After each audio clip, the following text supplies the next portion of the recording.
പുറമ്പോക്കായ ആരാധനാ സ്ഥലങ്ങൾ നിരുപാധികം പതിച്ചു നൽകണമെന്ന സർക്കാരിൻ്റെ തീരുമാനത്തെ സ്വാഗതം ചെയ്യുന്നതായും ആരാധനാ സ്ഥലങ്ങളുടെ സമഗ്ര വികസനത്തിന് എംപിമാരുടെ പ്രാദേശിക ഫണ്ട് നൽകുവാൻ 20 എംപിമാർക്ക് നിവേദനം സമർപ്പിക്കുവാനും ദ്രാവിഡ ക്ഷേത്ര സംരക്ഷണ വേദി, കാവ് പരിസ്ഥിതി സംരക്ഷണ സമിതി സംസ്ഥാന കമ്മിറ്റിയുടെ നേതൃത്വത്തിൽ കേരളത്തിലെ 14 ജില്ലകളെ രണ്ടായി തിരിച്ച് തെക്കൻ മേഖല, വടക്കൻ മേഖല കമ്മിറ്റികളായി തിരിച്ചും സംസ്ഥാനത്ത് 20 എംപിമാർക്കും നിവേദനങ്ങൾ സമർപ്പിക്കുവാൻ തീരുമാനിച്ചു.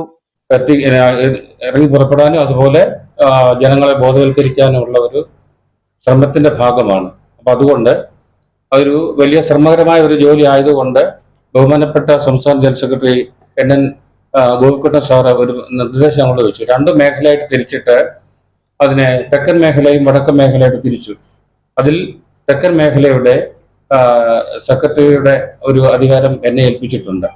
അപ്പൊ അത് തിരുവനന്തപുരം മുതൽ തൃശ്ശൂർ ജില്ല വരെയുള്ള 7 ജില്ലകളിലെ അധികാര നിരീക്ഷണവും അതിന്റെ ഉത്തരവാദിത്ത കാര്യങ്ങളും ഏറ്റെടുത്ത് അത് സംസ്ഥാന തലത്തിൽ അത് നന്മകൾ നടപ്പിലാക്കാനും അതിന്റെ ആവശ്യകത കേന്ദ്ര സംസ്ഥാന മന്ത്രിമാരെ എംപിമാരെ അറിയിക്കാനും ഞങ്ങൾക്ക് അർഹതപ്പെട്ടിട്ടുള്ള ഫണ്ടുകൾ ഞങ്ങളുടേതായ ഈ ഒരു കാര്യത്തിന് അനുമതി കിട്ടിയെങ്കിലും മതിയാകത്തുള്ളൂ. കാരണം അത്രത്തോളം ഈ പരിസ്ഥിതിയുടെ അവസ്ഥ വളരെ മോശമാണ്. കാരണം മുമ്പ് ചിട്ടയോടെയുള്ള കാർഷിക മേഖലയായിരുന്നു പൂർവികന്മാർ ഇവിടെ കാത്തുവച്ചത്. അതുകൊണ്ട് പ്രകൃതിക്കൊരു പരിശുദ്ധി ഉണ്ടായിരുന്നു, പ്രകൃതിക്കൊരു സൗന്ദര്യം ഉണ്ടായിരുന്നു, ശാന്തം. ഇപ്പോൾ മലീമസമായിക്കൊണ്ടിരിക്കുന്ന ഈ അന്തരീക്ഷത്തിൽ അത്യന്തം ദുരിതപൂർണമായ ഒരു അവസ്ഥ ആയതുകൊണ്ട് എത്രയും പെട്ടെന്ന് കാവുകളുടെ പരിരക്ഷയ്ക്ക് ഞങ്ങൾക്ക് വേണ്ടുന്നതായ ബഹുജനങ്ങളുടെയും സംസ്ഥാന കേന്ദ്ര സർക്കാരുകളുടെയും വലിയ സഹായം ഉണ്ടാവണമെന്നാണ് ഒരു പ്രതിജ്ഞാപൂർവ്വം ഞങ്ങൾക്ക് പറയാനുള്ളത്.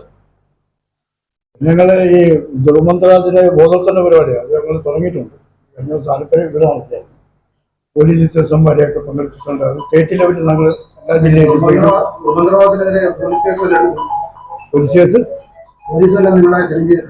നമ്മളെ പൂജാരിമാരെ പല വീട്ടിൽ കഴിഞ്ഞ കാര്യം നമ്മളെ എലന്തൂർ സംഭവം ഉണ്ടായില്ലേ, അതിനുശേഷം ഒത്തിരി വിഷയങ്ങളുണ്ടായിരുന്നു. നമ്മളിവിടെ തന്നെ പത്രസമ്മേളനം നടത്തിയായിരുന്നല്ലോ. അതിനുശേഷം പോലീസിന്റെ ബാധ്യതയൊക്കെ വളരെ മാന്യമായ അത് ഈ ജോത്സ്യന്മാരുടെയൊക്കെ വീട്ടിൽ എത്തി നേരിട്ട് വന്ന് കാര്യങ്ങളൊക്കെ ബോധ്യപ്പെട്ടു. സംസ്ഥാനത്ത് 1 ലക്ഷത്തോളം കാവൽ ഞങ്ങളുടെ ലിസ്റ്റ് വരുന്നു. കേന്ദ്ര സംസ്ഥാന തൊഴിൽ വകുപ്പിന് ദേശാരാധനാ അനുഷ്ഠാനങ്ങളായി ബന്ധപ്പെട്ട് ജ്യോതിഷം, പൂജാതി കർമ്മങ്ങൾ ചെയ്യുന്നവരെ ദേശീയ തൊഴിൽ നിയമത്തിൽ ഉൾപ്പെടുത്തി ആചാരാനുഷ്ഠാനങ്ങൾ പരിരക്ഷിക്കപ്പെടണമെന്നും തൊഴിൽ വകുപ്പിന് നിവേദനം സമർപ്പിക്കുവാനും ദുർമന്ത്രവാദങ്ങൾക്കെതിരെ ശക്തമായ നടപടി സ്വീകരിക്കണമെന്നും ദേശത്തിൻ്റെ ആചാരാനുഷ്ഠാനങ്ങൾ മനുഷ്യൻ പ്രകൃതിയുടെ പവിത്രതയെ പാലിക്കുന്നത് ആത്മീയ ജീവിതത്തിൻ്റെ ഭാഗമായിരിക്കണമെന്ന് ഭാരതത്തിൻ്റെ പൂർവികന്മാരുടെ സന്ദേശം നടപ്പിലാക്കി നിലനിർത്തണമെന്നും കാവ് പരിസ്ഥിതി സംരക്ഷണ സമിതി ആവശ്യപ്പെട്ടു.